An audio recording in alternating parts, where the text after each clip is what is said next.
Samantala, hindi lamang sa telebisyon at pelikula nag-iwan ng legasiya ang veteranang aktres sa si Rosa Rosal dahil ang kanyang talento may kaakibat din na mabuting puso na kanyang pinatunayan sa ilang dekada niyang pagsaserbisyo sa ating mga kababayan. At sa kanyang pamamaalam, pawang magagandang alaala ang kanyang iniwan.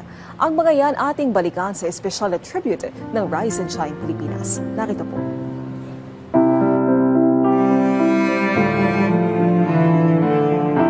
Sa mga araw ng tahimik na pag-alaala, unti-unting bumalik ang mga kwento tungkol sa isang huwarang Pilipina na nag-iwan ng malaking impluwensya sa buhay ng marami.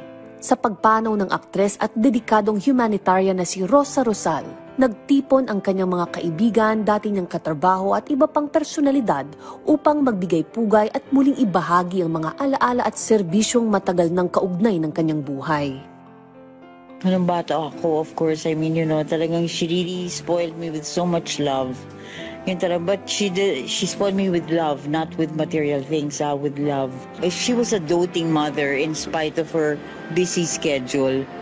And up to the time that she passed, I'm blessed that, magkasama pa rin kami. Talagang for all those years, from start to end, kami pa rin. Si Rosa Rosal ang naging pundasyon ng damayan ng pinakamahabang tumatakbong public service program sa bansa. Sa loob ng 35 taon sa People's Television Network, libu-libong Pilipino ang natulungan mula sa serbisyong medikal at scholarships. Hindi siya nagpipili kung sinong tutulungan at hindi lang certain type of help.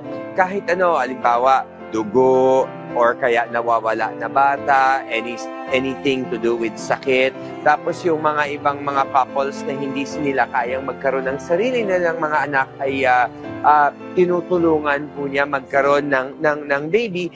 Para sa mga nakatrabaho niya, si Rosa Rosal ang mukha ng tulong na mapagkumbaba at tapat. Dahil dito, ginawaran siya ng Ramon Magsaysay Award for Public Service noong 1999, isa sa pinakamataas na pagkilala para sa isang Pilipinong naglilingkod sa kapwa. Service above self, because she does things beyond what is really necessary just to be able to help others. Hindi rin matatawaran ang kanyang kontribusyon sa Philippine Red Cross, isang institusyong tumutulong sa mga nangangailangan sa gitna ng krisis at sakuna. Dapat tangkilikin natin yung adhikain ng Red Cross, lalo na si Tita Rose, na walang tigil ang kanyang pagmamalasakit para palagi may dugo kung nangangailangan at yung mga tinutulungan natin, yung mga vulnerable people. We've seen her in action.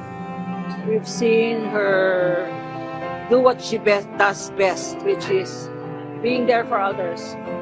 Sa pagpanaw niya, hindi lamang alaalang iniwan ni Rosa Rosal, iniwan niya rin ang isang pamana ng malasakit, paalala na ang tunay na serbisyo kapag ginawa ng buong puso ay patuloy nananatili sa alaala at sa puso ng marami.